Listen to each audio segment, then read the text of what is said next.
सभी को जय श्री कृष्णा, राधे राधे। तो तुलसी विवाह में तुलसी माता की कथा सुननी या पढ़नी बहुत ज़रूरी होती है, क्योंकि इससे हमारी भगवती माँ तुलसी प्रसन्न होती हैं और भगवान विष्णु की असीम कृपा प्राप्त होती है। तो अगर वैसे तो कार्तिक मास में तुलसी मैया की सेवा बहुत ही पुण्यकारी होती है।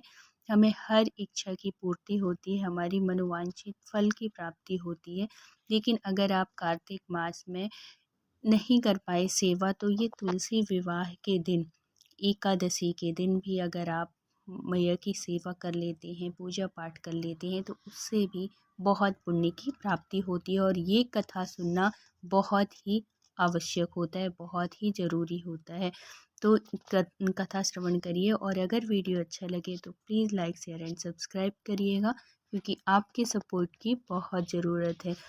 तो कार्तिक मास में स्नान करने वाली स्त्रियां कार्तिक शुक्ल एकादशी को शालिग्राम और तुलसी विवाह रचाती हैं। समस्त विधि विधान पूर्वक गाजे बाजे के साथ एक सुंदर मंडप के नीचे यह कार्य संपन्न होता है। और फिर आदमी अपनी श्रद्धा के हिसाब से भी कर लेता है। जितनी आपकी श्रद्धा है, जितनी आपकी हैसियत है, आप उस हिसाब से कर लीजिए। अगर गाजे बाजे के साथ नहीं कर सकते, नहीं कर पाते, तब भी कोई बात नहीं है। आप सिंपल साधारण तरीके से अपने घर में भी तुलसी विवाह संपन्न कर सकते हैं। विवाह में सभी स्त्रियां भजन गीत गाती हैं, जिसमें से ये गीत जरूर गाया जाता है। मगन भई तुलसी राम गुण गा के, मगन भई तुलसी राम गुण गा के, सब कोई चले डोली पालकी रथ जुड़वा के, साधु चले पाए पैया चींटी सो बचा के, मगन भई तुलसी राम गुण गा के। ये भजन सभी को गाना चाहिए, जिससे हमारी तुलसी मैया बहुत प्रसन्न होती है। अब तुलसी मैया की कथा सुनिए। तो कार्तिक के महीने में सब कोई तुलसी को सींचने जाती, सारी औरतें सींचती तुलसी मैया को। सब कोई तो सींच के आ जाती। एक बुढ़िया माई आती तो तुलसी माता से रोजाना कहती, तुलसी माता सत की दाता, मैं बिरला सींचूं तेरा, तू कर निस्तारा मेरा।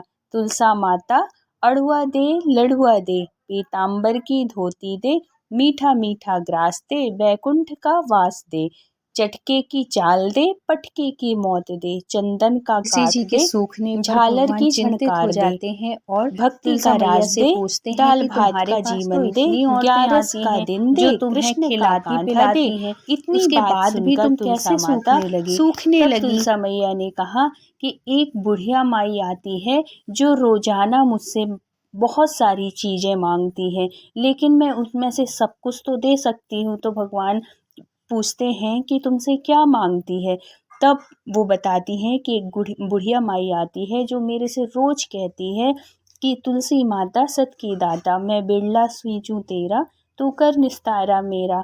तुलसा माता अड़ुआ दे लड़ुआ दे, पीताम्बर की धोती दे, मीठा मीठा ग्रास दे, बैकुंठ का वास दे, चटके की चाल दे, पटके की मौत दे, चंदन का काट दे, झालर की झनकार दे, भक्ति का राज दे, दाल भात का जीवन दे, 11 का दिन दे। ये सब कुछ मैं उसको दे सकती हूँ, पर वो लास्ट में कहती है कृष्ण का कांधा दे। लेकिन ये जो तुम्हारे लिए मांगती है कि कृष्ण का कांधा दे, मैं सब कुछ दे सकती हूँ, लेकिन मैं ये नहीं दे सकती। यही बुढ़िया माई की बातें सोच के मुझे चिंता हो रही है कि मैं और तो सब कुछ दे दूंगी, पर आपका कंधा कैसे दूंगी। और कुछ दिन के बाद क्या होता है, थोड़े दिन के बाद बुढ़िया माई मर जाती है। सब कोई उसको उठाने लगे, पर वह इतनी भारी हो गई कि उठी नहीं। सब कोई कहने लगे, पाप घाट की माला फेरती थी, इससे इतनी भारी हो गई है। भगवान बूढ़े ब्राह्मण के रूप धारण करके आए, सबसे पूछने लगी, इतनी भीड़ क्यों लगी है यहाँ पर। सब बोले, एक बुढ़िया मर गई है, पापिन थी इसलिए किसी से नहीं उठती। तब भगवान बोले कि इसके कान में मुझे एक बात कहने दो तो ये उठ जाएगी। सबने बड़े आश्चर्य से देखा कि अच्छा भाई, ऐसा क्या ऐसे बोल दोगे जिससे ये उठ जाएगी। तो सबने कहा कि ठीक है, तू ही बोल दे अपने मन की बात, तू ही मन की अपनी कर ले। भगवान ने जाकर उसके कान में कहा, बुढ़िया माई तू तू बिड़ला सींचे मेरा, मैं करूँ निस्तारा तेरा। बुढ़िया माई अड़ुआ ले गड़ुआ ले, पीताम्बर की धोती ले, मीठा मीठा ग्रास ले, बैकुंठ का वास ले, चटके की चाल ले, पटके की मौत ले, चंदन का काठ ले, झालर की झनकार ले, भक्ति का राज ले, दाल भात का जीवन ले, कृष्ण का कांधा ले। इतना सुनते ही बुढ़िया माई हल्की हो गई। भगवान कृष्ण ने बूढ़ी माई की अर्थी को कांधा दिया, जिससे उसकी मुक्ति हुई। तो हे तुलसा माता, जैसे बुढ़िया माँ की मुक्ति करी वैसे सबकी करें। बोलिए तुलसा महारानी की जय।